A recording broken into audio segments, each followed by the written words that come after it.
It is another episode of the Juice on the Cuse podcast. Wes Cheng alongside Brad Bierman. Thanks so much for joining us on this Monday, March 3, 2025. So much to talk about as always. We begin today's show on Syracuse losing to Virginia Tech on the road. Brad, you were there in press row. You got to see Syracuse blow a 13-point lead in a really disappointing overtime loss. What were your takeaways, especially in the context of the entire season? Well, a lot to digest, Wes. And I want to first say, press row is an acronym that no longer exists in ACC basketball coverage. We're way up high and, sometimes at weird angles, but sometimes those angles are interesting, especially when you watch Syracuse on defense. And in the game against Virginia Tech, it was one of those situations when the term player hitting the wall. It was kind of that way. We're thinking here and watching, sitting alongside Donna DeToto, Syracuse.com, seeing that lead, seeing it start to evaporate, turning to each other and going, this has started to head in the wrong direction in the final 10 minutes of the game. Defensive inefficiency, players getting tired, not enough bench with the players that have been hurt. We've seen it all before against a team at home, riding momentum from the crowd, has one of its better games. And we know Syracuse's road record in the ACC forever is not good. It all adds up to a tough overtime defeat and really got Tech coach Mike Young off the hot seat, Wes, when you think about it. Syracuse needing that three to tie the game. What did he do? He gave Syracuse an open three-point shot. So his team rescued him in OT, and he mentioned that in his post-game press conference. And what do the Orange players say after a game like this where they gave it their all and still came up short in OT? What else can they say but get back to work, quick turnaround for SMU and Virginia, and see what transpires going into at least one postseason game? Yeah, so Brad, I look at games like these and I wonder where Syracuse would be if the ball had gone the other way, not just in this game, but in other games. And this isn't the first time that Syracuse has played well enough to win for the first 35 minutes of the game and then faded down the stretches, as you said. If you look at games against Texas, Texas Tech, Georgetown, both games against Pitt, North Carolina, Miami, I just rattled off all games where against peer schools where Syracuse lost by single digits. And part of that is you've either been missing J.J. Starling or Donnie Freeman for all but 7 games this season. Part of it certainly, I think, has to do with coaching. What I saw in Virginia Tech was a team that got away with what made them successful the first 30 minutes. They got the ball inside of Eddie Lampkin early. They were patient on offense. They didn't settle for contested shots. That all falls on coaching. I think getting your players to buy into what you're telling them. And again, that's what we've been seeing all season. I will say one, I guess you can call it a bright note, is even with the loss, with all the other things going on in the ACC, Syracuse did clinch a spot in the ACC tournament. So it was a bubble game that they had to win against NC State at home. They won that. They're safely in the ACC tournament, even as a bottom seed. But I can't believe we're even talking about them eking into the ACC tournament, but that's where we are, Brad. That is the reality, Wes. And, I'm not here to defend Red Autry and his coaching because we've gone back and forth. We've heard the negative and positive talk all year. I am going to say this, though. He is giving his all with his team and staff. They are as dedicated as they can be to getting the best out of this product. I think, unfortunately, they're getting the best out of the product that we're seeing. That is the reality. And you lose, Donnie Freeman, it hurts. Sure, defensive efficiency, chop them more, defensive efficiency. But those are your 2 newcomers that came in this class, and you're counting on them to make contributions and develop as the season goes on. So, again, I'm not going to defend the team or the coaching. I'm not going to say it could have been 3 or 4 or 5 more wins because there isn't. The results are the results. But let's see here the final 2 games and see what kind of attitude on a neutral court, probably going up against a team like Pittsburgh, a team you played twice and lost to twice. See, I'd be more interested to see how they come out in that. If it's the same as the other 2 regular season games, that's one thing. If they can stay competitive right down to the end or even pull an upset, that's another. But that is the reality, Wes, as you point out. So, Brad, we're going to move on Monday morning. ESPN reporting that Florida and Clemson are expected to reach a settlement with the ACC that involves a new revenue sharing distribution policy that will keep the conference intact, at least for the near future. So there's going to be a revenue model based on eyeballs on television that could result in schools like Clemson and Florida State netting up to $15 million or more per year, while lower tiered schools might get a reduction as much as $7 million per year. Brad, what do you think? Well, there are four things that I think that came out of this announcement today. And number one, I'll start with my good buddy Jim Phillips, the commissioner of the ACC. I say good buddy because I do have a standing invitation to meet him at conference offices before the end of May, and I'm going to take him up on that. But he took a lot of heat here for the last 6 months. He's taken a lot of heat in how he's been perceived to be slower in moving the ACC, falling way behind financially, the Big Ten and the SEC. But in this case, there was a lot of resolve here with all the lawsuits, with all the legal hassles, with all the bad mouthing that was going on during the season. So for him to at least put some structure of a deal together, has to be considered a victory for him, at least right now. Number two, which probably should be number one, of course, is the money, as you alluded to. This is going to go a long way to pacifying Florida State, Clemson, and other ACC schools, namely now North Carolina with Bill Belichick there and schools like Virginia, pacifying them for at least the short term, which is up to 2030. When the adjustments are now going to be made and how much a school would have to pay for leaving the grants of rights. But that's going to then make it easier and probably move up the timeline we see as the change in the landscape of the college football major powers right around 2030. And the fourth thing is, I think, will there be change again? They brought Stanford, Cal, and SMU aboard to protect themselves in case if they lose Florida State and Clemson. They had to be at 15 schools from the ESPN contract. Now you have SMU that's come in, football co-champion, brings the Dallas market. But do you need to have a West Coast entities in Stanford and Cal? To me, that's a big question moving forward because sitting there, covering those games this year when you were out west, Wes, and, all that travel, I just wonder if that's going to be a change now that this is more solidifying the ACC. Yeah. So Brad, here, like with almost everything else, I think this is your point too. The answer to all your questions is money, right? So if you want to keep the top schools in your conference, you're going to have to pay them off because they're generating the most revenue. But I want to take a Syracuse focus here. Where does this leave the Orange? I think in not such a bad place. Again, coming off that 10-3 season, there's a lot of momentum around the program.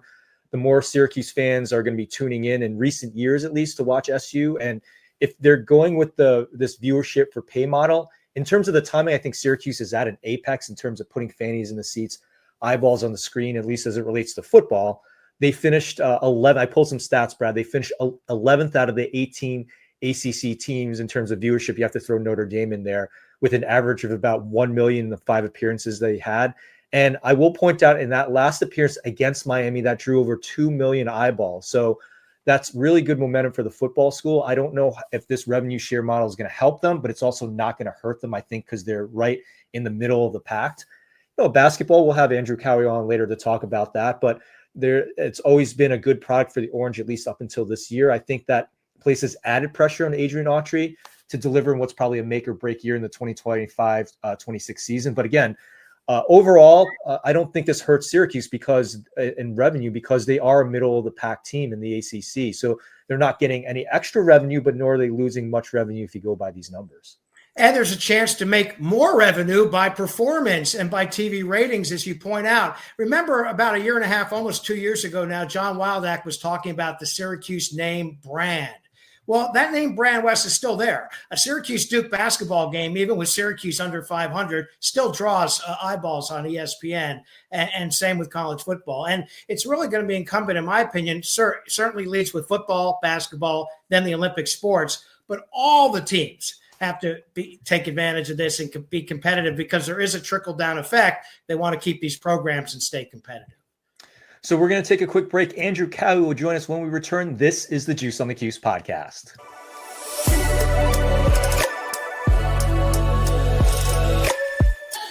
BetOnline is the world's most trusting betting platform and your number one source for online betting in 2025. Whether you're a seasoned fan or a first-time bettor, BetOnline is your ultimate game day companion with the largest selection of odds on everything from the NBA, college basketball to the NHL and UFC. BetOnline continues to be your number one betting source. From every three-pointer to hat trick, BetOnline has you covered with odds, stats, and more for every game, every play, and every win. BetOnline, the game starts here.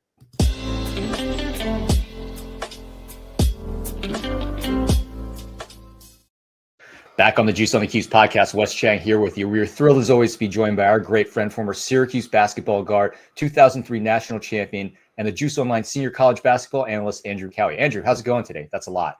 I'm doing well. How about yourself, Wes? Good, Andrew. It's been a long season. We had you on, a couple games into the year, and we've been talking throughout the season, but it has been a rough year. I think the most recent one was Syracuse losing in overtime to Virginia Tech. This is not the first time they've lost a close game. What are you seeing as kind of the universal theme among Syracuse losing all these close games? Obviously it's tough. It's definitely a tough year. It's unfortunate, but I think in today's college basketball world, I think you're going to see more of that kind of highs and lows situation. When it comes to close games, I think like anything, I think the coaching staff and even Syracuse Standard wrote about it, how in terms of JJ, he's one of those players that can he's a creator. He's not a pure point guard. He's a guard that's a creator. And when he's creating, but creating while passing, not just creating and scoring, and is a little bit more efficient, you see Syracuse play a lot better and get those wins. I think what happens is you kind of get in that rhythm of creating and forcing it. And then especially when you're on the road and a turnover here, a turnover there, maybe a difficult shot when you're not, when it's not a heat check type of difficult shot. And that can be problematic when close games and every kind of possession matters. So when Syracuse is really playing well and things are flowing, it's when you see everyone's kind of drive and kick or swing an extra pass, swing there. That's where it gets someone like a Chris Bell open for a shot, or just other players get him in rhythm to kind of get a somewhat of a clean look. So that you run in those problems, and unfortunately when games are going to be tight, a possession here or two possessions there can be a big difference. Do you think this is a talent issue on Syracuse's part where they just didn't have the roster to properly compete? Is this a coaching issue with a second-year staff that's still trying to figure their way out? Is it a third issue that we're not thinking of? What do you think has been one of the biggest reasons for this lost season? Well, I think it's very difficult. Take JJ, for example. How many games did he miss this year at the start of the year? Take, Donnie Freeman, for example, a big time recruit coming in. I mean, he had his ups and downs, but he's pretty much a double guy. And especially the second half of the year is when freshmen kind of get even more comfortable, especially that Christmas break. That Christmas break, especially for a freshman, are so big because you're on campus, there's no classes, you're just practicing every day, working out. It's like a pure hoops like session. Like the weather's terrible and it's really boring, so it just hoops on your mind. So that's where freshmen really get real comfortable with the college atmosphere, playing in college, and you see that kind of January, February timeframe really starting that trajectory for them of almost becoming a sophomore and becoming good. But with Donnie, we don't have that, right? Because of his situation. So it's just difficult. You think of the players who are the majority of the players who are playing. They weren't even on the Syracuse team last year, right? So there's that continuity of things. So again, it's very difficult. I don't think it's a coaching situation. I think it's just one of those years that's a very difficult year with injuries and so forth. That just kind of comes down, together, and it's unfortunate. But in today's college basketball atmosphere, sometimes you're going to have years like this. But I think when it comes to coaching, like you see what Syracuse has coming in, they're a top 15 recruiting class coming in. You build that on with hopefully Donnie Freeman staying and so forth, you got to be much more positive, optimistic outlook, going into that next year. So you mentioned a couple of reasons for being optimistic. What is your feeling about this coaching staff? I'm curious to see whether you think they can turn around in the 25-26 season and what your confidence level is in this coaching staff. Yeah, so 100%. I think that's the first part when you go look at the guys who they have coming in, right? A top 15, maybe even a top 10 recruiting class, depending on what recruiting blogs you look at, right? You have hopefully Donnie Freeman coming back, a start of a new year, a fresh start kind of with him. I think, and also I think us Syracuse fans, like at the end of the day, yes, I'm a former player, but I started as a Syracuse fan first. You know, you're a Syracuse fan for a while, and think about like we won the national championship 20 plus years ago. Just go back 30 plus years ago and think of like Syracuse history and the players of Syracuse. Like we're not a Kentucky Duke where it's like we bring in Melo was a unique situation, right? But for the most part, when you think of like the really good Syracuse basketball players, right? You think of a CJ Fair, a Damone Brown, an Eton Thomas, Preston Shumpert, even Alan Griffin. You think Trevor Cooney, Andy Routens, right? Those guys that are like you enjoy watching playing the good college. Those guys were there 3-4 years, right? Brandon Trish, like even you have a Tyus Battle, right? That was a top recruit, but he was there for 3 years. Syracuse history, as we all know as fans, is that we develop players and you see them grow and become really good college basketball players, and some make it to that next level and are good NBA players like a Hakeem Wark or so forth. But in today's college atmosphere, that is really difficult. That it almost does it. It's not impossible, but it's nearly impossible. And so I think right now, because of NIL, because of the transfer portal, we as Syracuse fans have to remember, okay, look at our history. Now there's an adjustment, and we got to figure that adjustment out. And there's going to be some growing pains with that, like we're feeling, this year and so forth. But I think we have to have patience. You always look to say, okay, if we're not getting good players coming in terms of recruiting, then you could start questioning stuff. But there's top players who don't have to choose Syracuse. There's a lot of options coming to Syracuse, trusting the coaching staff. So I'm confident that, when you see that and you see the way the team is playing as well, playing hard, giving their best effort, then I'm encouraged and I'm very optimistic about going into next year in terms of, listen, this time next year, it could be a totally different story. I think this is a unique situation with injuries and so forth, that it's just one of those years, and let's, soon it's over, let's forget about it and let's get excited and be optimistic and positive about what the potential could be for next season. So Andrew, we'll get you out of here on this one. You mentioned you were a fan first, then you became a player in the program and then an alum. What is the kind of the scuttlebutt among, I know you keep in touch with a lot of your teammates and many of your teammates have appeared on this very program. Is that the general consensus among your former teammates and other people that have come through the basketball program after seeing such a tough year that, hey, let's give it another year. This was a year, with injuries, and they're still figuring out the portal and NIL. Next year will be better. Is that kind of the feeling you get when you talk to your former teammates and other people around the program? Yeah, absolutely. And maybe because we're, as not maybe reactionary or so forth, that maybe hard, fans can be in terms of, what's this with Adrian or this with, like, that doesn't even cross my mind. Like, I think it's crazy talk to me. Like, his second year, you got a good recruiting class coming in, difficult injuries, it's not even a thought process with us. It's a difficult year. Like, at the end of the day, we're all proud of the program, and we want the program to be in the mix, for March Madness and, potential to go on a great run or this or that. Obviously, we're sad, but I don't get the sense from talking to players and text messages and everything that there's like a feeling of, the program's going in the wrong direction. No, I don't see that at all. It's more, it's a bad year, difficult year. That can happen in today's college atmosphere because of everything we were talking about earlier. But when you see the players you have coming in and, players that hopefully can make, come back, keep and retain, then I think, there's something to be definitely positive and optimistic about. Well, Andrew, we certainly are positive and optimistic every time you come on the program. So we appreciate the time. Former Syracuse basketball guard, 2003 national champion, and the Juice Online senior college basketball analyst, Andrew Kouwe. Andrew, thanks for taking a couple minutes with us. We'll catch up with you soon. Wes, it's always a pleasure.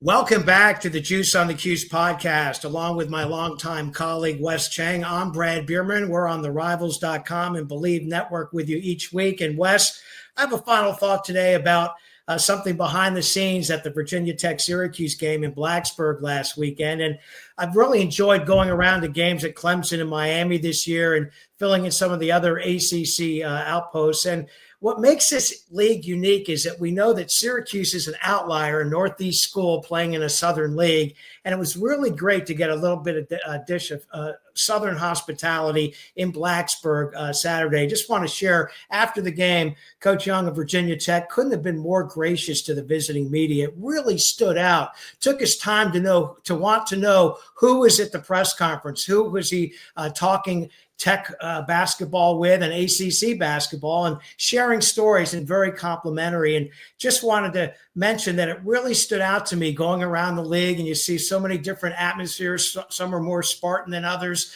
some are more friendly than others. And what makes it unique for media covering teams in this league. And just wanted to share that anecdote from last Saturday.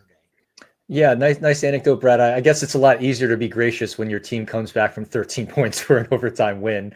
Brad, I wanted to close the show with a couple recruiting notes. We are a recruiting site and recruiting podcast. So Syracuse setting up several official visits last week, and we all saw that on social media. So two that I wanted to point out: 2026 linebacker Terry Wiggins from Pennsylvania. He'll be on campus officially June 6th. He tells the Juice Online that Syracuse right now is, quote, at the top of my list, end quote. So he holds offers from Penn State, Boston College, Cincinnati, Kentucky, Michigan State, Minnesota, Pittsburgh, among many others. So that's a big time recruit to be in the lead for heading into an official visit. One other recruit I wanted to point out, he'll be on campus the same weekend.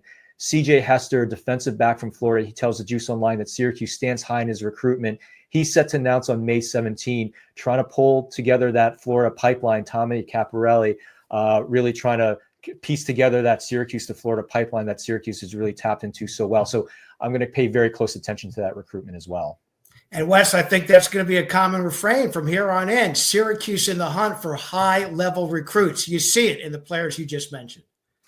So that's it for us. For Brad Bierman, this is Wes Cheng. You've been listening to the Juice on the Cuse podcast presented by Believe in Rivals, and we will see you next time.